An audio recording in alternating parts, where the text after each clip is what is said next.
আমি এখনো বার কাউন্সিলের মেম্বার। এসএসসির 26,000 চাকরি বাতিল আমরা মন থেকে মানি না। আমরা সুপ্রিম কোর্টে যাচ্ছি। এরা হচ্ছে চাকরি খেকো বাঘ।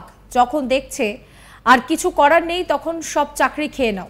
রবিবার সুজাপুরের সভা থেকে কেন্দ্রকে তীব্র আক্রমণ করলেন মুখ্যমন্ত্রী মমতা বন্দ্যোপাধ্যায়।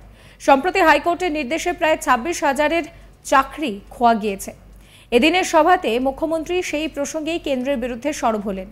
এই রায়ের তীব্র সমালোচনা করেন তিনি। মুখ্যমন্ত্রী বলেন, প্রধানমন্ত্রী এসে নাটক করে বলে গেলেন এটা তো তৃণমূল কংগ্রেসের জন্য হয়েছে। তার মানে আপনি জানতেন যে কারো মাধ্যমে আপনার দল আগেই অর্ডার করে ওই লোকগুলোর চাকরি খেয়ে নেবে। মুখ্যমন্ত্রী বলেন, কারো বিরুদ্ধে কোনো অভিযোগ থাকলে অবশ্যই তদন্ত হবে, কিন্তু 26,000 মানুষ তারা চাকরি হারালেন, এটা কখনোই মন থেকে মানতে পারছি না। এরপর ফের হাইকোর্টের রায়ের বিরুদ্ধে সোচ্চার হন মুখ্যমন্ত্রী। রায়ের তীব্র সমালোচনা করে তিনি বলেন যে আজ ওরা কোর্টকে কন্ট্রোল করছে। আই এম সরি, কিন্তু আমি বলতে বাধ্য হচ্ছি, মানুষের শেষ রাস্তা হলো বিচারের রাস্তা। আজ সেটাও যদি বন্ধ করে দেওয়া হয় তাহলে মানুষ কোথায় যাবে? মুখ্যমন্ত্রী বলেন, আমরা সুপ্রিম কোর্টে যত সম্ভব যাব, কিন্তু এটাই হচ্ছে দেশের প্রধানমন্ত্রী, যিনি বলেন যে শাখাপলা, মঙ্গলসূত্র কী সব বলছেন, উনি কখনো সেগুলো দেখেছেন? জানেন সেগুলো কি? তারপর মুসলিমদের নিয়েও কী সব বলছেন আমি মুখেও আনতে চাই না। মমতা বন্দ্যোপাধ্যায় কি বলছেন শোনাবো আপনাদের। আমি তো আবেদন করব, আমি নিজেও একজন আইনজীবী ছিলাম, এখনো আমার বার কাউন্সিলের মেম্বারশিপ কন্টিনিউ করে। আমি আবেদন করে বলছি আপনাদের, ভাবুন আজ যদি আপনার ঘরের ছেলে মেয়েদের চাকরি চলে যেত তাহলে আপনারা কি করতেন? পারতেন 7 বছর কাজ করে সেই টাকাটা ফেরত দিতে 12% ইন্টারেস্টে? সরকারের দায়িত্ব পালন করছে। আমরা আইনে যাচ্ছি, সুপ্রিম কোর্টেও যথাসম্ভব যার যাওয়ার যাবে, তার জন্য ব্যবস্থা হচ্ছে। কিন্তু এইটা হচ্ছে একটা প্রধানমন্ত্রী দেশের, যিনি লোকের চাকরি খান, যিনি বলেন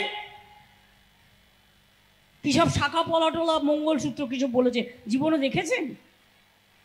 শাখা পলা কি হয়, মঙ্গলসূত্র কি হয়, কোনোদিন জীবনে দেখেছেন? দেখবার চেষ্টা করেছেন? হিন্দু মুসলিম বিভেদ করার জন্য বলছেন। আমি ওটা যিনি বলেছেন, উচ্চারণ করেছেন, আমি এসব কথা উচ্চারণ করতে চাই না, কারণ এ ব্যাপারে আমি গুরুত্ব দিতে চাই না। আমি একটা কথাই বলতে চাই, যতদিন বাঁচব, তৃণমূল কংগ্রেস যতদিন থাকবে, ধর্ম ঐক্য আমরা স্থাপন করে যাব। কোনো জাতির সাথে, কোনো ধর্মের সাথে কোনো বিদ্বেষ করতে আমরা দেব না। এনআরসি হবে না বাংলায়, কে হবে না, ইউনিফর্ম সিভিল কোড হবে না, বিজেপি টুপে হবে না। আর যত চাকরির কেস খাচ্ছে ওই বিজেপি সিপিএম এর উকিলকে দিয়ে, আর কংগ্রেস এই সিপিএম এর উকিলের দালালি করে।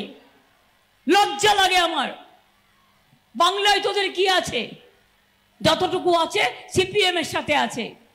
একবারও মনে হয় না চাকরি খাওয়ার আগে যে ছাত্রছাত্রীদের কাছে টাকা নিয়ে তাদের কেস করবে বলে তাদের চাকরি খেয়ে নিয়েছে, তাদের এইটুকু লজ্জা তো থাকা উচিত।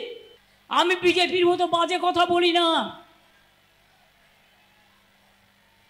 ভাত দেওয়ার ক্ষমতা নেই কিল মারার গোসাই। মানুষ খেকো ভাগ দেখেছেন তো, শুনেছেন? মানুষ খেকো বাঘ একটা চলতি কথায় আছে। আর এরা হচ্ছে চাকরি খেকো বাঘ।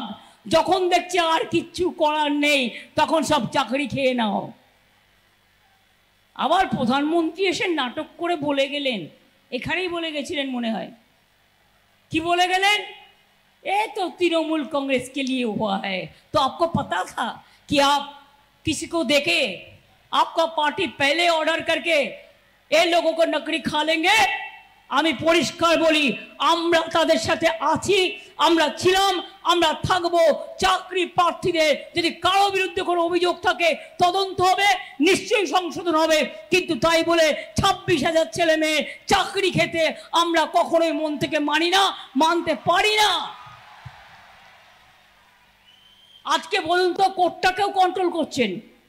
আই এম সরি, আমার কোর্টের বিরুদ্ধে কোনো অ্যালিগেশন নেই, আমি মানুষের কথা বলতে এসেছি, ভোটের কথা। মানুষের শেষ যাবার জায়গাটা কোথায়? বিচারের দরজায়। যখন মানুষ কোনো বিচার পায় না, চলে যায় বিচারের দরজায়। আজকে সেটাও যদি পুরো বিচারের দরজাটা বিজেপি বন্ধ করে দেয়, তাহলে মানুষ কোথায় যাবে? এদিন মুখ্যমন্ত্রী ফের মনে করিয়ে দেন, বাংলায় তৃণমূল একাই বিজেপির বিরুদ্ধে লড়েছে। বাংলার বাইরে কংগ্রেসের প্রতি সমর্থন থাকলেও বাংলাতে কংগ্রেসের সঙ্গে তৃণমূল থাকছে না। মুখ্যমন্ত্রী জানান যে কংগ্রেসকে 2টি আসন দিয়েছিলাম, কিন্তু ওরা সিপিএম এর সঙ্গে হাত মিলিয়েছে। আপনারা চান আমি সেই সিপিএম এর সঙ্গে হাত মেলাই? বাংলায় বিজেপির 2টো চোখ, সেটা হচ্ছে কংগ্রেস এবং সিপিএম। এদিন মুখ্যমন্ত্রী সিপিএম এর বিরুদ্ধে বলেন, যত চাকরি খাচ্ছে বিজেপি সিপিএম এর উকিল দিয়ে, কংগ্রেসের বাংলায় কি আছে? ওই সিপিএম এর হাত ধরে আছে। কি বলছেন তিনি শোনাবো। বাংলায় সিপিএম এর জোট হচ্ছে কংগ্রেসের সাথে, ওরা সিট ভাগাভাগি করেছে। আপনারা কেউ চান মালদার মানুষ যে আমি সিপিএম এর কাছে আবার আত্মসমর্পণ করি?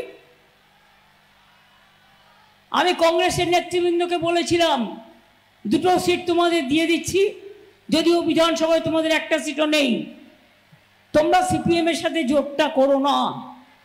কিন্তু ওরা কথা শোনেনি। মনে রাখবেন, এই ইন্ডিয়া অ্যালায়েন্স তৈরি করেছে আমি, ইন্ডিয়া অ্যালায়েন্সের নামটাও দিয়েছি আমি, যা দেখে মোদি বড় কাঁপে, থরথর করে কাঁপে। এবং আমি এটা শিওর যে এটা যদি দিল্লিতে সত্যি আপনারা চান বিজেপিকে রুখতে, বাংলায় ভোট কাটাকাটির রাজনীতিতে দয়া করে এবারে যাবেন না। আমরাও যাইনি কোথাও, আমরাও ইচ্ছা করলে অনেক জায়গায় কন্টেস্ট করতে পারতাম। আমাদের তো একটাই জায়গা, আমরা বাংলায় করি। সেই বাংলা থেকে আমরা যদি বিজেপিকে রুখতে না পারি, সারা ভারতবর্ষে মনে রাখবেন, যখন সবাই ভয় পেয়ে পা গুটিয়ে পালাবে, তখন তৃণমূল কংগ্রেস একমাত্র দল নেতৃত্ব দিয়ে ক্ষমতায় নিয়ে আসবে ইন্ডিয়াকে। অন্য কোনো দল নয়, অন্য কোনো দল নয়, অন্য কোনো দল। ভরা সভায় সকলের কাছে ক্ষমাও চাইলেন রাজ্যের মুখ্যমন্ত্রী। ক্ষমা চেয়ে কি বলছেন তিনি শোনাবো। প্রথমেই আপনাদের কাছে আমি ক্ষমা চেয়ে নিচ্ছি এই কারণে, কারণ ভুল ত্রুটি যদি কেউ করে এবং তাতে যদি দলের কোনো অভিমান হয়, আমি মনে করি মানুষই আমাদের সবচেয়ে বড় জনতা জনার্দন। তাই মানুষের কাছে এটা ভুল স্বীকার করা উচিত। সাবস্ক্রাইব করবেন চ্যানেলটিকে।